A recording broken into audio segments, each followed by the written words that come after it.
Okay, so now we've got champagne from the oldest champagne house, Ruinart, and this was founded in 1729. Okay, so the special thing that we've got here is it's a blanc de blanc, which means it's white from white, which means it's only the Chardonnay grape variety in here. Okay, and Ruinart absolutely dedicated to the Chardonnay grape. They adore it. And it's all about this kind of bright fruitiness. If you have a little smell. As do I, fresh, but it's sparkly, isn't it? you're not really a Chardonnay fan, are you? Well, no, because You're about I to was be, the but- ABC girl, really. Yeah. Anything but Chardonnay. Yeah. But that's only because that was one of the first wines that became quite popular. Well, yeah, like And early 80s. they weren't brilliant. Awful. Terrible. Yeah. They did a really bad job. Yeah. And I'm going to blame the Australians here because they flooded the market with overly oaked, fake tasting Chardonnay, and we're kind of still in that bit of a hangover from that phase. I think we really are. You'd think we would pass this by You would now. think so, wouldn't you? I love a good Chardonnay. Yeah, Chardonnay. I just think it's probably like one of the most diverse grapes. Exactly. One of the most Yeah, well, no, you brought a versatile. couple of nice bottles home, Chardonnay, and I've liked those. Yeah. But I wouldn't choose it if I was going in a restaurant, probably. Yeah. Try You get a this bit then, stuck see what on you think. Have a good whiff. Cheers. It smells completely different. Thank you for bringing So, this. A, This there's no is one of my oak. favourite champagne of all time. It's stunning, isn't it? I just Oh, and it's love more the shape of the sparkly. bottle. Lovely, really small, Tiny bubbles, yeah. Lovely kind of citrus flavours, stone fruit, like white blossom. The thing is, with Oh, Ruinart, that's lovely, isn't it? once you try this, Yeah. you just don't go back. Is it expensive? Retail, you're looking anywhere between £50 to £60. Okay. Worth every penny, I think, personally. But it's all about the Chardonnay. It's all about precision, kind of freshness. And it should be so gluggable that you just want to keep going back and back and back. And the winemaker, Fred, always says that you should have one magnum, you should have 4 people, and it should take you 10 minutes to polish it off. So it should be that refreshing. You just want to keep drinking it. Why don't you bring us Magnum? Oh, that's to? not going to be. I'm so sorry. I know, 4 of us, 3 of us, we could have had a good go. Oh yeah, 12 and a half minutes. Probably 6 for this one.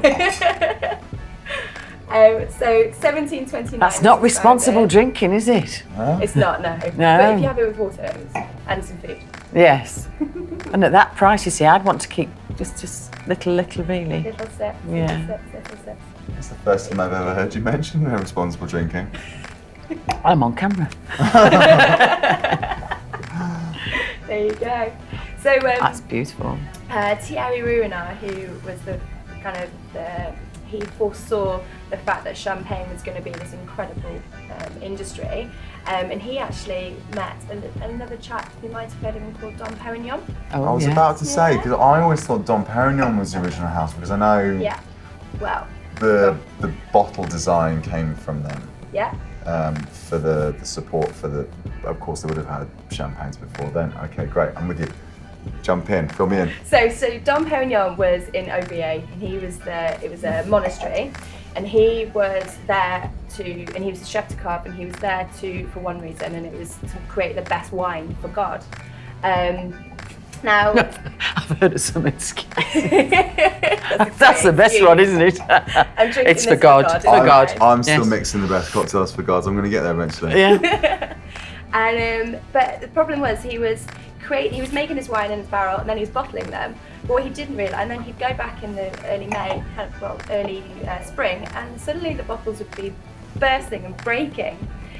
Glass wasn't very thick at that point, and they couldn't work out why. It was the wine of the devil, because the wine would just explode. And the wine of the devil was exploding, and then they realised that what was happening was the yeast was in it. And the yeast is the one that eats the sugar, releasing the CO2. But yeast will sleep when it gets too cold. And then that was what was happening, it was waking up, and then the bubbles, then it was exploding. But he was also started to decide, actually, well, this wine with the bubbles was quite nice, and he sent them to some people, and they really liked this, the wine that makes them happy, because the CO2 goes to your blood quicker, makes you happy. But Dom Thierry Ruinart went to OVA, became friends with Dom Perignon. And he saw the kind of commercial side of champagne, of the wine with the bubbles, as it was known as at the time, and wrote to his brother and said, this is what you need to be putting your money into. Forget the textile industry that everybody else is doing, this is it. And it wasn't until 1728 when you were actually allowed to ship your wine in bottles. Before that it was in crates, it was in barrels, useless for champagne because you lose all your bubbles instantly. And so suddenly you could export your wine in bottles to the rest of the world. Boom, you've got champagne produced and sold to the rest of the world. So these guys started it the year later. So it wasn't the brother of Don Thierry Ruinart, it was the nephew, Nicolas Ruinart, who founded the business. And thank God he did, because yeah. And did they invent the thicker bottle? Yeah, so eventually they had to work out how to make thicker bottles so that the wine wouldn't explode. But, even today, still, you go down into the cellars and you can see you've got all of the wine resting, developing, aging, and you can see a hole where one bottle's just randomly exploded. And you're like, oh, damn it. So they kind of, sometimes they wrap it as well to make sure that they don't explode everything else.